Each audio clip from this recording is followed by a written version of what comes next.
Assalamualaikum warahmatullahi wabarakatuh. Sahabat semua, apa kabar Anda hari ini? Semoga semakin sukses, semakin mulia, dan itu akan membuat kehidupan kita semakin bahagia. Guru kehidupan saya pernah bercerita, pada suatu malam seorang raja bermimpi giginya tanggal semuanya.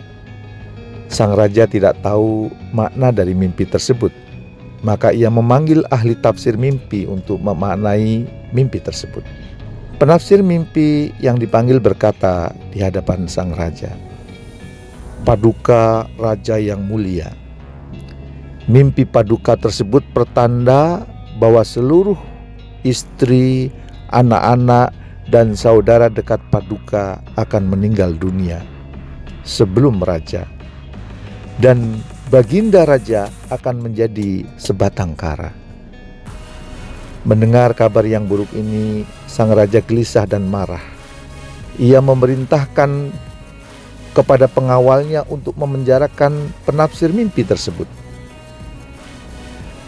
Kemudian raja memanggil penafsir mimpi kedua untuk mengartikan mimpi sang raja.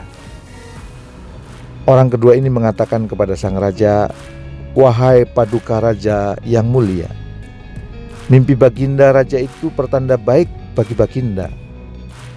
Mimpi itu pertanda bahwa paduka raja akan dianugerahi umur yang panjang, bahkan lebih panjang dari semua istri, semua anak, keluarga, dan saudara terdekat paduka." Mendengar berita baik yang disampaikan, sang raja pun merasa senang.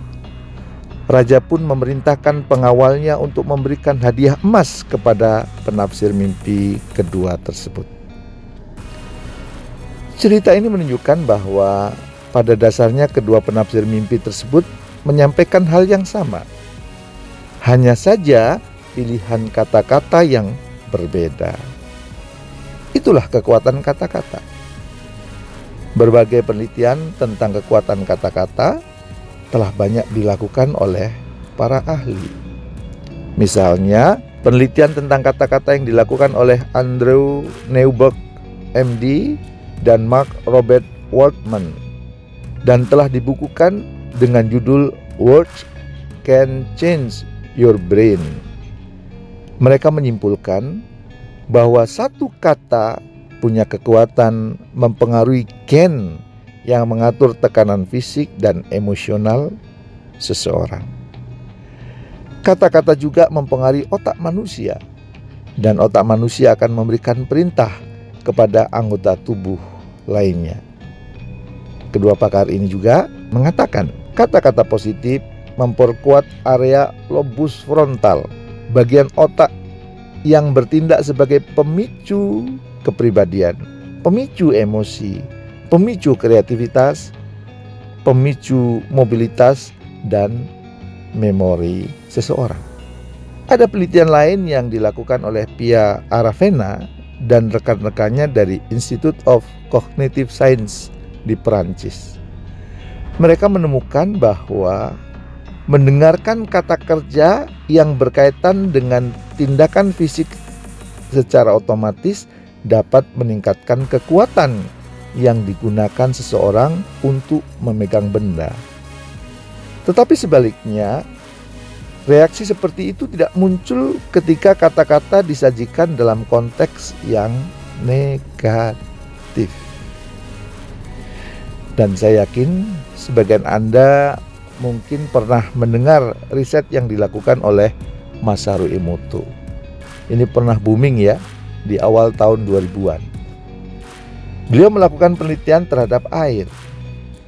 Secara garis besar, Masaru Emoto mengatakan bahwa air yang diberi perlakuan dengan kata-kata yang positif seperti I love you, terima kasih, dan sejenisnya membentuk kristal yang sangat indah. Jadi airnya itu membentuk kristal yang sangat indah. Ya. Sebaliknya, air yang diperlakukan dengan kata-kata negatif bentuknya menjadi rusak dan tidak beraturan. Ternyata air mampu mendengar apa yang kita katakan. Dan ingatlah, Sekitar 70% tubuh kita terdiri dari air. Jadi, kata-kata yang kita ucapkan itu bisa mempengaruhi tubuh seseorang.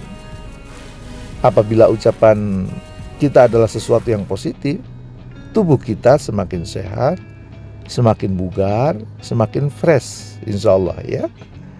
Sebaliknya, apabila yang sering keluar dari mulut seseorang adalah hal yang negatif, maka orang itu cenderung sering sakit, sering bad mood, dan sering tidak percaya diri. Kata-kata yang terucap itu mempengaruhi tubuhnya. Saya punya keponakan di Lampung yang awalnya sangat tidak percaya diri, menghindar saat bertemu dengan saya, menghindar saat harus bertemu dengan saudara-saudara yang datang ke rumahnya ya. Namun keadaan berubah setelah saya sering mengapresiasi, mengatakan bahwa ia sangat cantik dan juga pintar. Orang tuanya pun sering mengeluarkan kata-kata yang memotivasinya, mengapresiasinya ya, dan kemudian memujinya. Selain itu, saya sering memintanya membuatkan kopi dan saya memberikan pujian tuh terhadap kopi yang dibuatnya ya. Walaupun dia masih kecil, walaupun dia masih sekolah dasar tapi kalau membuat kopi itu enak ya, dalam bahasa gaulnya top markotop jos gandos gitu. Nah, hasilnya apa? Ternyata ia kini bisa saya ajak ngobrol.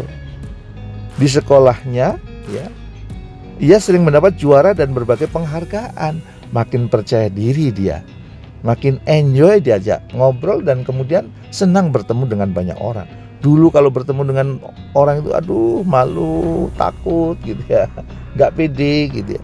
Gara-gara mengubah apresiasi kata-kata, pujian-pujian yang tepat ya, membuat keponakan saya ini semakin percaya diri. Saya pun sering juga melakukan self talk atau ngobrol dengan diri sendiri dengan kata-kata yang positif. Misalnya saat bisnis ramai dan order berlimpah, saya bersyukur dan berkata, terima kasih ya Allah, rezeki yang Engkau kirimkan begitu berlimpah dan membahagiakan kami semua ya Allah. Hindari mengucapkan hal negatif saat bisnis sedang lancar. Misalnya dengan kata-kata, aduh pekerjaan numpuk nih, capek. Waspadalah, karena sang pemilik rezeki bisa mencabut rezeki yang diberikan kepada Anda karena keluhan tersebut. Dikasih order rame, ngeluh. Dikasih order sepi, ngeluh. Dan akhirnya hidup Anda semakin payah kalau banyak keluhan, kalau banyak kata-kata negatif. Atau order lagi rame, Anda mengeluarkan kata-kata yang seolah bijak tetapi merusak. Seperti misalnya, wah saya sudah diperbudak dunia nih, sibuk banget, ibadah jadi berkurang. Padahal bekerja juga bagian dari ibadah. Melayani pelanggan adalah ibadah. Membahagiakan sesama rekan kantor adalah ibadah. Meningkatkan kualitas pekerjaan juga ibadah. So, semakin banyak order dan pekerjaan adalah ibadah. Dan tentu iringi dengan rasa syukur yang semakin besar.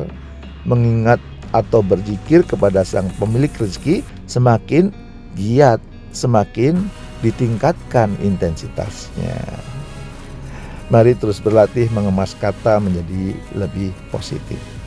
Misalnya daripada berkata, wah targetnya berat banget nih tahun ini, coba ganti dengan kalimat, asik, targetnya menantang banget tahun ini. Dan perbanyaklah kata-kata, yes, I can do this. Alhamdulillah, hidup saya semakin bahagia. Yes, saya bisa misalnya. Saya semakin berani. Saya semakin percaya diri. Saya semakin semangat. Atau kalimat-kalimat positif lainnya. Yang itu saya yakin akan mempengaruhi hormon-hormon dalam tubuh Anda. Mempengaruhi juga otak Anda. Sebagaimana hasil riset yang tadi sudah saya sampaikan. Ternyata kalimat-kalimat positif itu mempengaruhi otak kita semakin produktif. Sementara kalimat-kalimat negatif itu merusak ya. Dan itu membuat hidup seseorang semakin susah.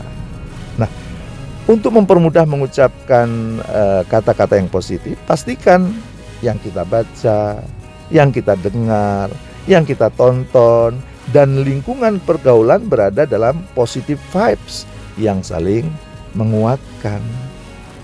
Mulailah saat ini juga untuk berlatih dengan sungguh-sungguh bahwa yang keluar dari mulut kita adalah sesuatu yang positif. Dan saya yakin dalam beberapa bulan setelah Anda mempraktekkan, Anda akan merasakan dahsyatnya dari kata-kata yang Anda keluarkan. Bisa melunasi hutang, bisa membahagiakan hidup yang semakin bahagia, ya, bisa menenteramkan, ya, bahkan juga bisa menyembuhkan luka-luka batin yang pernah ada. Cobalah dan percayalah. Terima kasih. Assalamualaikum warahmatullahi wabarakatuh.